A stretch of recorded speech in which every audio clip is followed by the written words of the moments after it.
এক পানি আর তোরা ওরে দেওয়ার দরকার নেই। ফকিন্নির বাচ্চা, তোর কত বড় সাহস! তোর এই নোংরা জামা কাপড় পরে তুই আমার গাড়ির সঙ্গে হেলান্ডে দাঁড়ায় আছিস। এইগুলো কি? এইগুলো কি? এইগুলো কি? হ্যাঁ, আপনি আমার গায়ে থাপ্পড় মারলেন কেন? আপনি জানেন না হুট করে এসে থাপ্পড় মারলেন, আমি কি এসেছি? এই ফকিন্নির বাচ্চা, তুই আমার গাড়ির উপরে ময়লা ব্যাগ রাখছিস কেন? হ্যাঁ, তুই জানিস আমার গাড়ির দাম কত? আমার গাড়ির দাম 28 লক্ষ টাকা। এই আপনি কানে কি করছেন? হ্যাঁ, এই গাড়ির দাম 28 লাখ টাকা। মজা করেন আমার সাথে? এইসব গাড়ি রাস্তাঘাটে অ্যাভেলেবেল দেখা যায়, বুঝতে পারছেন?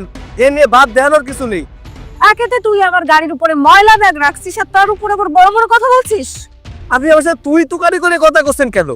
আপনার আমি চিনি না জানি না, হুট করে এসে থাপ্পড় মারলেন, তার উপর আবার তুই তুকারি করে কথা করছেন। এই 20 লাখ টাকা দামের গাড়ি নিয়ে আপনি মেলা ভাব দেখাচ্ছেন, তাই না? এইসব 20 লাখ টাকা আমি আমার পকেটে নিয়ে ঘুরি। তুই এত বড় কথা বলছিস? তুই পকেটে 20 লক্ষ টাকা নিয়ে ঘুরিস? আরে তোর গা থেকে তো বাজে গন্ধ বেরোচ্ছে। মনি, তুই ওকে 100 টাকা দে তো, ভালো করে ওকে গোসল করে আয় আর তোর পোশাকটা চেঞ্জ কর, তারপরে তুই বড় বড় কথা বলিস। বাজে গন্ধ আসছে। এইবার কিন্তু আপনারা বেশি বাড়াবাড়ি করে ফেলাচ্ছেন। ওরে বাবা, তাই নাকি? রাস্তায় সুন্দরী মেয়ে দেখে নিজেকে কোটিপতি বানিয়ে ফেলছিস আর বড় বড় কথা বলছিস। আমরা কিচ্ছু বলবো না। এই ম্যাডাম না শোনেন, মানুষ কোটিপতি কিনা তা তার গায়ে পোশাকে লেয়া থাকে না। মানুষ কোটিপতি তাতে টাকা পয়সা আছে কিনা এ মানুষের দেহেও বোঝা যায় না। আর আপনারা যে যে সুন্দরী সুন্দরী ভাব দেখাচ্ছেন না, এরকম সুন্দরী সুন্দরী আমি প্রতিদিন 10টা কিনতে পারি। কি বললি তুই? তুই আমাদের মতো মেয়েদেরকে কিনে ফেলতে পারিস? আরে ও তো দেখছি পুরোটাই পাগল হয়ে গেছে। এই ফকিন্নির বাচ্চা, আমাদের কি তুই সস্তা মনে করছিস যে তোর যখন খুশি কিনে নিয়ে আসতে পারবি? আমাদের মান্থলি ইনকাম কত জানিস? লাখ টাকার উপরে। আর তুই এখানে আমাদেরকে কেনার কথা বলছিস, তাই না ফকিন্নির বাচ্চা? ওরে বাবা, লাখ টাকা বেতন পাই নিজেকে অনু মনে হচ্ছে না? হ্যাঁ, এই শোনেন, এই যে 1 লাখ টাকা বেতনের কথা করছেন, এই লাখ টাকা আমি আমার কর্মচারীকে দিয়ে থাই।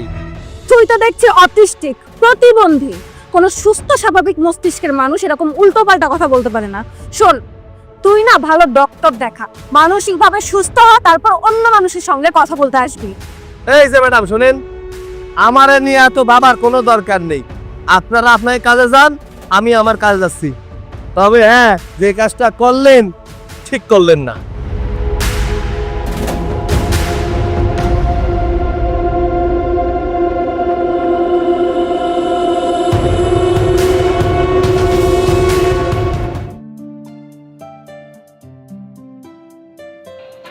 কি ব্যাপার সূর্য, তুই হঠাৎ তোর বাসার ছাদে ডাকলি কেন? আমরা তো বাইরে কোথাও কথা বলতে পারতাম। আসলে হয়েছে কি, আমি একটা ব্যাপার নিয়ে খুব চিন্তায় আছি। যদিও বাসায় সবাই আছে, তারপরেও আমার কাছে মনে হলো যে বিষয়টা আমার একটু দেখা প্রয়োজন। তুই তো জানিস ভাইয়া ছোটবেলা থেকে আমাকে নিজের সন্তানের মতন আগলে রেখেছে।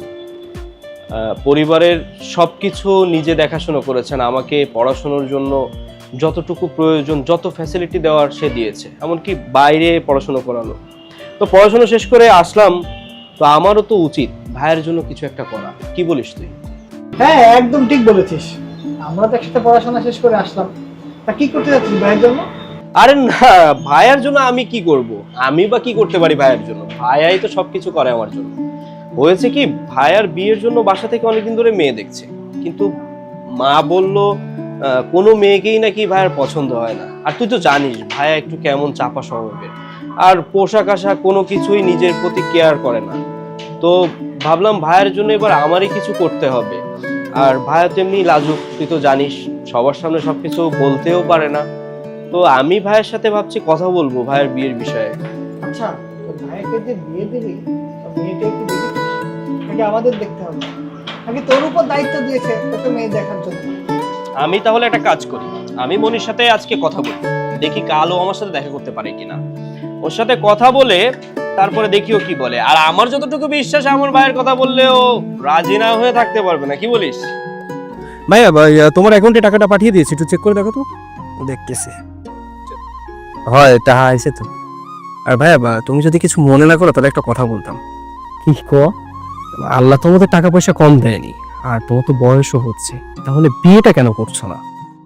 আচ্ছা, মাইয়ে দেওয়ার সময় কোয়ানে কদিন বাড়িতে যে মাইয়েটা দেইছে ও নিয়ে কি সংসার করা যায়? মানে বিষয়টা হচ্ছে মাইয়েটা মেলা মোটা, আমার মোটা মায়ে খুব একটা পছন্দ। সবটাই বুঝলাম। আমার যা মনে হচ্ছে তোমার জন্য মেয়েটা আমাকেই দেখতে হবে। আচ্ছা একটা কাজ করি, আমার ভাবি আমি চয়েস করি। আর আমার যতটুকু বিশ্বাস, আমি তোমার জন্য মেয়ে দেখলে সেই মেয়ে তোমার পছন্দ হবেই। ঠিক আছে, যদি হাতে ভালো মেয়ে থাকে তাহলে দেখা, অসুবিধা কি? হ্যাঁ, আমার হাতে একটা মেয়ে আছে, আমিও মনে মনে ওর কথা ভাবছি, তোমার সাথে দারুণ মানাবে। আমার একটা বান্ধবী আছে, দেখি ওর সাথে কথা বলে ও কি বলে। আচ্ছা ভাইয়া, তুমি যে ড্রেসগুলো পরো এটা কি তোমার সাথে মানায় বলো তো? তুমি কি জামা কাপড় পরো? একটা ভালো মেয়ে যদি তোমাকে দেখাতে নিয়ে আসি, সে কি তোমাকে কখনো পছন্দ করবে? তুমি একটু এগুলো বাদ দাও না।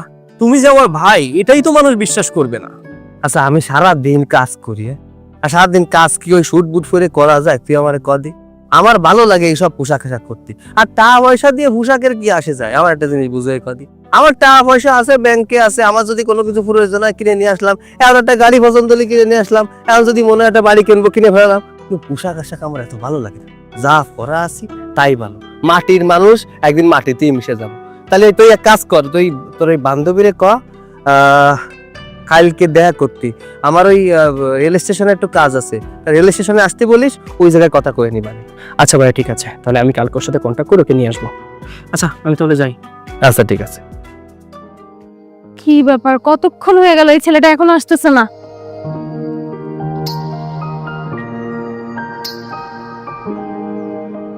কি ব্যাপার তুর্য, ফোন করে আর্জেন্ট ডাকলি, এসে দাঁড়িয়ে আছে, আর এখন আসলি? আরে আমি কি ইচ্ছা করে দেরি করে আসছি নাকি বোকা? রাস্তায় আসার সময় এত পরিমাণ জ্যাম, তার জন্য আমার আসতে দেরি হয়ে গেল। আচ্ছা এসব কথা বাদ দে, আগে বল তোর কি অবস্থা? আর বলিস না, আমার অবস্থা খুবই খারাপ। বাসা থেকে আমার জন্য পাত্র দেখছে, বিয়ের জন্য খুব প্রেসার ক্রিয়েট করছে, কিন্তু আমি তো যে কোনো ছেলেকে বিয়ে করব না। আমি এমন একটা ছেলেকে বিয়ে করব যার মান্থলি ইনকাম অন্তত 20 লক্ষ টাকা হয়। আরে আমি তো তোর বিয়ের ব্যাপারেই তোর সাথে কথা বলতে এসেছি, আর বিয়েটা দিতে যাচ্ছে আমার বড় ভাইয়ের সাথে। আর শোন, আমার ভাইয়ের প্রচুর টাকা, আর আমার মতো না। আর আমি তো ধরেই নিয়েছি যে আমি তোকে ভাবি বানাবো। একবার বলতে পারি যে মনে মনে কল্পনাই করে নিয়েছি যে তোকে আমার বাসায় আমার ভাইয়ের বউ করে নিয়ে যাবো। রিয়েলি? আমি সব সময় এমন একটা ছেলেকেই বিয়ে করতে চাইতাম যে আমার সব শখ আহ্লাদ পূরণ করবে। আমি না চাইতেই আমাকে অনেক টাকা দিবে, টাকা পয়সা দিয়ে আমাকে পুরো ভরে ফেলবে। আরে তুই এসব নিয়ে চিন্তা করিস না, আমার ভাইয়ের যত টাকা আছে, যতগুলি ব্যবসা আছে, তুই যদি সারা জীবন তোর সকালাত পূরণ করিস, তাও আমার ভাইয়ের টাকা শেষ হবে না। আর একটা কথা শোন, কালকে পারলে 4টার সময় একটি স্টেশনে আসিস, আমার ভাইয়ের একটা মিটিং আছে 4টায়। তুই যদি টাইম নিয়ে আসিস তাহলে আমার ভাইয়ের সাথে তোকে মিট করিয়ে দিব, তাহলে তোরা দুইজনেই দুইজনের মতন করে কথা বলে নিস। ওকে ওকে বাই তাহলে। তোর তো কপাল খুলে যাবে, কত বড় লোক একটা ছেলেকে পাবি তুই, তখন কি আমাকে ভুলে যাবি? দূর, কি যে বলিস না তুই। হয় না যে টাইট টুইট সিরা পুরা এ পুরে মাঝির সামনে যা যায়, চশমা একটা ভরাই দিছিস, কিরাম দেখছে উল্লুকির মতন। আচ্ছা ভাই, একটা দিনের জন্য একটু কষ্ট করো না। একবার ওই মেয়েটাকে পছন্দ হয়ে গেলে, তোমাদের বিয়েটা হয়ে গেলে, তারপর তোমার যা মন চায় তাই করো তো। আমি আর তোমার কোনো ব্যাপারেই নাক গলাতে আসবো না। আচ্ছা চল। চলো, আল্লাহ দোয়া একটু চলো।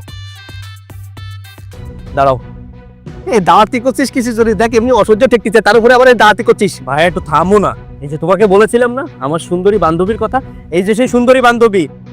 আমার বান্ধবী কোটিপতি ছেলেকে ছাড়া বিয়ে করতে চায় না। নাও, এখন তোমরা পরিচিত হও। তুই, আই মিন আপনি, তার মানে আপনি সত্যি কোটিপতি? ওই দিন আপনি সত্যি কথা বলেছিলেন? আই এম রিয়েলি সরি, আমি আসলে বুঝতে পারিনি। আপনার ওদিনের পোশাক আশাক যা ছিল, আজকে দেখুন তো আপনাকে কত স্মার্ট সুন্দর লাগছে, মাশাআল্লাহ। আপনি যেহেতু তুর্যর ভাই, আপনি অবশ্যই কোটিপতি, আপনাকে বিয়ে করতে আমার কোনো সমস্যা নেই। ও ভাই, তুই শেষ ম্যাশ করলি কি? এই মায়ের জন্য আমার এখানে আসতে কইছিস? হ্যাঁ, এই মায়ের চিনিস তুই? এ একটা অসভ্য বেয়াদব মায়ে। কি হইলো জানিস? এই মায়েটার গাড়ির উপরে আমি একটা ব্যাগ রাখিলাম, ওরে আল্লাহ রে আল্লাহ, আইসাই অমনি আমার ইচ্ছা মতো থাপ্পড় দিল, আমার ব্যাগ ফেলায় দিল। কি মানুষে মানুষ বলে মনে করে না, আর তুই করছিস সেটা আমি বিয়ে আরবো? অসম্ভব। এটা অসভ্য মায়ের আমি কেন, পৃথিবীর কেউ যদি বিয়ে করে তাহলে সে কোনদিন সুখী হতে পারবে না। তোর একটা কথা কইলাম সেদিন মনে আছে? যে মাইয়ে মানুষ টাকা পয়সা দিয়ে ভালোবাসে, সেই মাইয়ে মানুষ কোনোদিন কোনো মানুষের সংসার করতে পারে না। এ মায়ে শোনেন, আপনাদের তো বিয়ে কথা দূরই থাক, আপনার চেহারা পর্যন্ত আমার দেখতে মন চাচ্ছে না। আপনি আপনার রাস্তায় যান, আমি আমার রাস্তায় যাচ্ছি। এ ছোট, তুই কেন দাঁড়ায় থাকবি না আমার সাথে যাবি? না চলো। চল। বন্ধুরা ভিডিওটি ভালো লেগে থাকলে একটি লাইক করে চ্যানেলটিকে সাবস্ক্রাইব করে দিবেন।